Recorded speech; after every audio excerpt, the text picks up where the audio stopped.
So let's drill down into the future of JobSeeker and JobKeeper now. Both will continue longer, but both will be reduced. So let's take a look at the changes, starting with JobKeeper. It is currently at $1,500 a fortnight and is supporting 3.5 million Australians.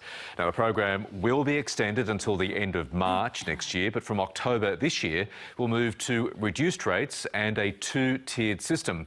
JobKeeper 2.0 will be a $1,200 a fortnight subsidy for full-time workers. For those working fewer than 20 hours a week, it drops to $750 per fortnight. Then from January, it drops again to $1,000 for full-time and $650 for part-time employees. Then there's JobSeeker. Currently around 1.6 million people get $1,100 a fortnight, and that's made up of New Start at $565 plus $550 in a coronavirus supplement. From October, the supplement will drop $250 to $815 in total. To encourage people to look for work, anyone getting JobSeeker will be able to earn $300 a fortnight before losing benefits. Mutual obligation is also being reintroduced, so recipients will need to look for work.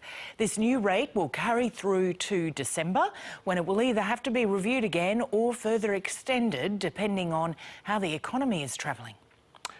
Now, the federal opposition says while it supports the changes to JobKeeper, it's disappointed that there's no commitment to permanently lift JobSeeker. Shadow Social Services Minister Linda Burney joins us now from Sydney.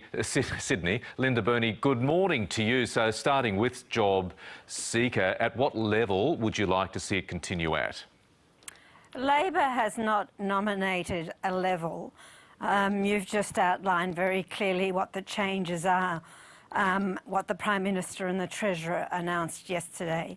But before I do that, can I just send my thoughts to the Arquette family who are grieving the loss of John Arquette in the Northern Territory today.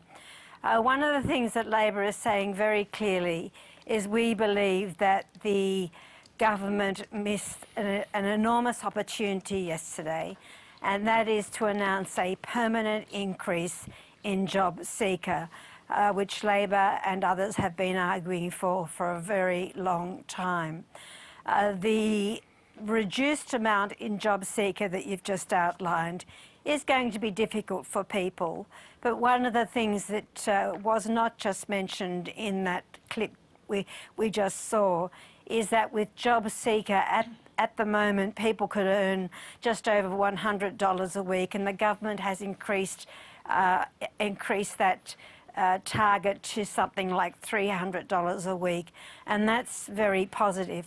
But we need to remember that this notion that somehow the amounts are a disincentive to work is just rubbish, and there are only something like 12 or 13, there is one job for every 12 or 13 people who are applying, and that's really important to factor into this equation. OK, without nominating a figure going forward, do you support in the first instance the plan to drop the JobSeeker level by $250 per fortnight from October?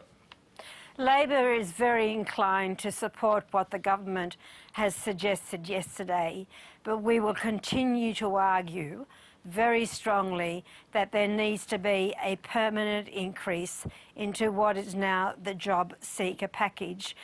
We have heard that the old New Start rate, which was $550 a fortnight, was just throwing people into poverty. There was absolutely no way it was an incentive to work. So whatever the amount is, it has to be an incentive to work, but it also has to be an amount where people can live with dignity, and children in particular are not thrown onto the poverty scrap heap. OK, turning to JobKeeper, sadly the economic impacts of this pandemic will continue well into next year. On that front, would Labor support an extension, if the extension was needed, to JobKeeper from March next year? Well, of course we'll support an extension if that's what's necessary. But the thing that I think is really important, that the government doesn't create this nonsense narrative that somehow it's been the coronavirus that has seen the economy go bad. We all know the economy was in deep trouble before the virus. The virus, of course, hasn't helped, but Labor will continue to... It's had a pretty big impact, though, on the economy. Oh, of course it has, but Labor will continue to be incredibly constructive and work with the government to make sure people are kept employed as much as possible. But it also doesn't mean that we're not going to point out where schemes could be better. And as I say, with the JobKeeper announcement yesterday, it is a shame that the government has extended the JobKeeper amount till March, but they are saying to people on JobSeeker, you only have certainty until December. That is a missed opportunity to not announce a permanent increase in JobSeeker. OK, you're joining us from Sydney, where, of course, there's been a renewed focus on the social distancing message in the wake of the spike of infections in Sydney and now parts of regional New South Wales. On that front, do you support the scheduled Black Lives Matter march going ahead on Tuesday next week in Sydney? There is a Black Lives Matter march, I think on the 28th, if you say on Tuesday. We are providing advice, and Labor's position is extremely clear, and that is that we need to follow the health advice, and people organised in that rally need to observe what the health advice is. Would the best advice, would the common sense advice, regardless of what demonstration you're talking about, would be just don't do it? Don't do it at the moment. At the moment, I am not in a position, and I will not be telling people who have lost loved ones not to demonstrate. But they have a democratic right to see their local member, to write to their local member and make it very clear what their feelings are. Labor has been advocating for years that there needs to be justice targets in the new Closing the Gap targets, and I understand that that is going to happen. But there is absolutely no way that it is okay that something like 400 people have died in custody since the Royal Commission, and that continues to happen, and the incarceration rates of Aboriginal people and Aboriginal young people are completely unacceptable.